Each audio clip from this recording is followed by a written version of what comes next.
ओम गुरुवे नमः, परम गुरुवे नमः, परम आचार्ये नमः, कृष्णं वंदे जगत गुरु। आज हम श्रीमद् भगवद गीता के 12वें अध्याय के कुछ श्लोक पढ़ेंगे।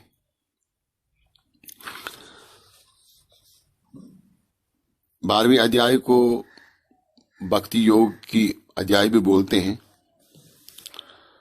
तो अब हम 7वें श्लोक से आरंभ करते हैं।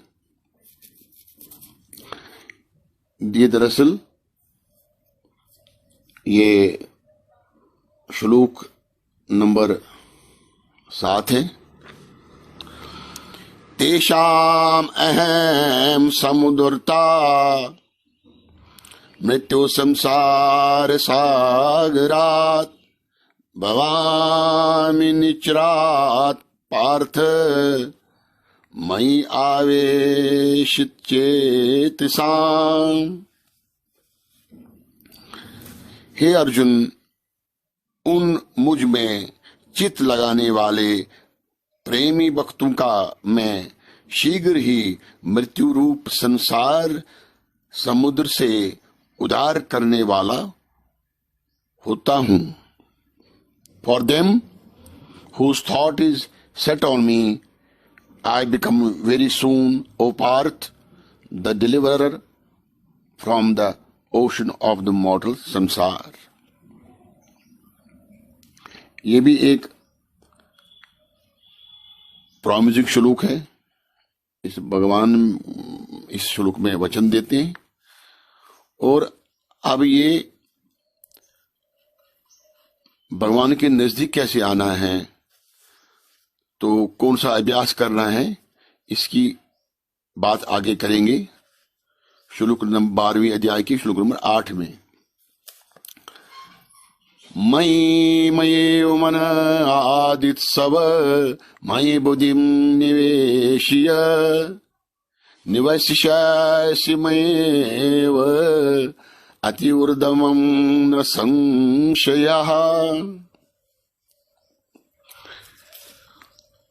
मुझ में मन को लगा कर मुझ में ही बुद्धि को लगाओ। इसके उपरांत तुम मुझ में ही निवास करोगे, इसमें कुछ भी संशय नहीं है। Fix your mind on me alone, let your thoughts dwell in me, you will hereafter live in me alone, of this there is no doubt। अब ये भगवान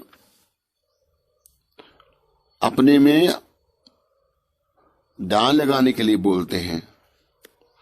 तो इसका मतलब ये आप साकार उपासना की वो वकालत करते हैं। 12वें अध्याय में कहते हैं साकार उपासना बड़ा सरल है, शरीरधारी पुरुष के लिए आसान है, उसमें सिद्धि भी जल्दी प्राप्त हो सकती है, क्योंकि वो साकार पूजा में अपना मन बुद्धि शरीर अपनी वाणी सब कुछ लगा देता है। तो भक्ति में, ज्ञान में, भजन में या पूजा में तो शरीर का हर अंग वो लगा देता है, अपनी मन को लगा देता है, बुद्धि को लगा देता है, तो प्राप्ति भी आसान हो जाती है। तो अब जो ध्यान न कर सके उसके लिए क्या, कौन सा रास्ता भगवान बोलते हैं। सभी तो ध्यान कर सकते, तो उसके लिए भगवान ने क्या बोला है। तो अथ चित्तं समादातुं न शक्नोषि मयि सेथरम् अभ्यासे योगेन ततो माम इच्छाप्तुं धनंजय। अच्युतां समादातुं न शक्नोषि मयि सेथरम् अभ्यास योगेन ततो माम इच्छाप्तुं धनंजय। यदि मन को मुझ में अचल स्थापन करने के लिए आप समर्थ नहीं हो तो हे अर्जुन, हे धनंजय, अभ्यास रूप योग के द्वारा मुझको प्राप्त करने के लिए इच्छा करो।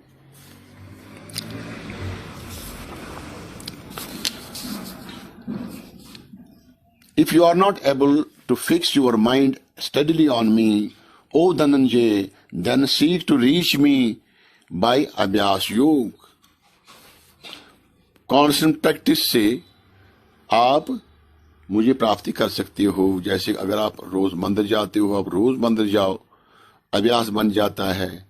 आप घर में पूजा करते हो, उस पूजा में रेगुलरिटी रखो, रोज वो पूजा करो, आपका मन उसमें लगे या ना लगे। अभ्यास एज डिसिप्लिन, आप रोज अगर घर में ही आप पूजा करते हो तो घर में रोज करो। रेगुलरिटी बहुत जरूरत है। अगर आश्रम जाते हो तो आश्रम जाने में रेगुलरिटी रखो। गुरु महाराज के पास जाते हो उसमें रेगुलरिटी रखो। अगर आप समाज सेवा करते हैं उसमें भी लगातार रेगुलरिटी रखो, तो वही अभ्यास बन जाता है। तो भगवान ने अभ्यास के लिए मन को उसी अभ्यास से फिर मन टिक जाता है। तो भगवान ने अभ्यास योग करने के लिए बोला है। अगर आप अभ्यास योग करने में भी असमर्थ हो तो फिर क्या करें? तो भगवान अल्टरनेटिव देते हैं, आप मेरे लिए कर्म करो। अभ्यासे अपि असमर्थो असिमत कर्म परमो भव। मदर्थम अपि कर्माणि कुर्वन् सिद्धिम् अवाप्स्यसि। अभ्यास में भी अगर आप असमर्थ हो तो केवल मेरे लिए ही कर्म करने की परायण रहो। फिर तुम मेरे लिए ही कर्म करो, हो जाओ, मेरे कर्म करने के लिए परायण हो जाओ। इस प्रकार क्या हो जाएगा? मदर्थम, मेरे निमित्त कर्मों को करता हुआ भी मेरी प्राप्ति रूप सिद्धि को प्राप्त हो जाएगा। तो if you are unable even to practice abhyas yoga, be you intent on doing actions for my sake. Even by performing actions for my sake, you will attain perfection. तो कोई एक्टिव होता है बॉडीली, वो कर्म करना चाहता है, बड़ा एक्टिव रहता है, वो हाथों से काम करना चाहता है, तो हाथ पांव भगवान की सेवा में लगा चाहता है, तो उसके लिए उसने बोला कि आप मेरे लिए कर्म करो। ये भी एक रास्ता है, भगवान को प्राप्ति का ये भी एक रास्ता है। अब हम 12वें अध्याय के 11वें श्लोक पढ़ते हैं। तो अगर आप वो मेरे लिए कर्म भी नहीं कर सकते हो तो फिर क्या अल्टरनेटिव है? भगवान बोलते हैं,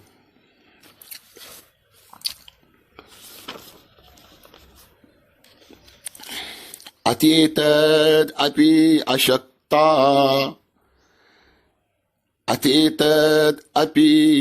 अशक्तो असि कर्तुम मदयोगम आश्रितः सर्वं कर्म फल त्यागम ततः कुरु यतात्मवान। यदि मेरी प्राप्ति रूप योग के आश्रित होकर उपयुक्त साधन को करने में भी आप असमर्थ हो तो मन बुद्धि आदि पर विजय प्राप्त करने वाला होकर सब कर्मों को के फल को त्यागो और कर्मों का फल त्याग के आप कर्म करते रहो।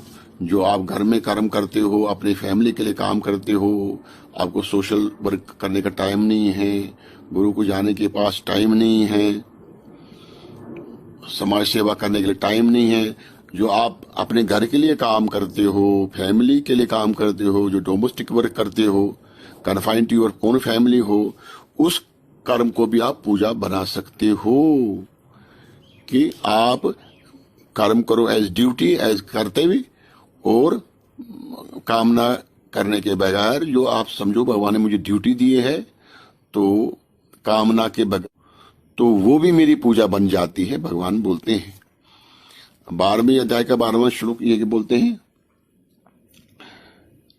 तो if you are not able to do even this, then if you are not able to do abhyas yoga, then taking refuge in me, abandon the fruits of all actions with the self subdued.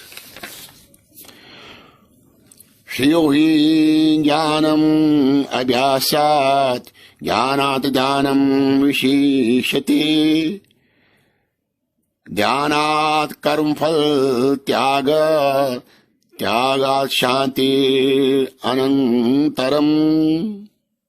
मर्म को न जानकर, असलियत को न जानकर किए हुए अभ्यास से ज्ञान श्रेष्ठ है। कर्मकांड करोगे, कर्म करते रहोगे, ज्ञान का कुछ पता नहीं है तो आप कर्म करते रहोगे, कर्मकांड करोगे, फिर उससे ज्ञान श्रेष्ठ है। ज्ञान श्रेष्ठ है, ज्ञान से मुझ परमेश्वर के स्वरूप का ध्यान श्रेष्ठ है, और ध्यान से भी सब कर्मों के फल का त्याग करना श्रेष्ठ है, क्योंकि त्याग से तत्काल ही परम शांति होती है। Better indeed is knowledge than अभ्यास और फॉर्मल अभ्यास। Better than knowledge is meditation और ध्यान। Better than meditation is the renunciation of the fruit of action. Peace immediately follows renunciation. Ritualistic religious practice is called abhyas. Many a man does it mechanically without any feeling.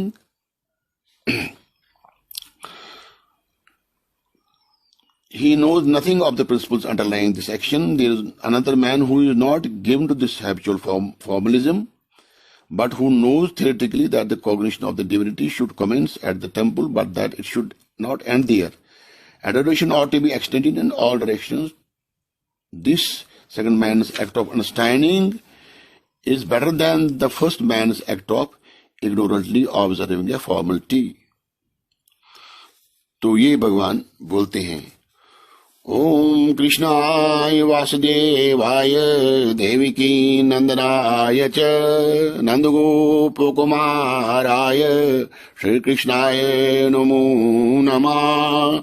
मूकं करोति वाचालं पंगुं लंघयते गिरं यत्कपातमहं वन्दे परमानंद माधवम्। राधा कृष्ण भगवान की जय, श्री कृष्ण बलराम की जय, लक्ष्मी नारायण की जय, गौरी शंकर महादेव की जय, भगवान गोपीनाथ महाराज की जय। ओम नमः पार्वती पतये, हर हर महादेव।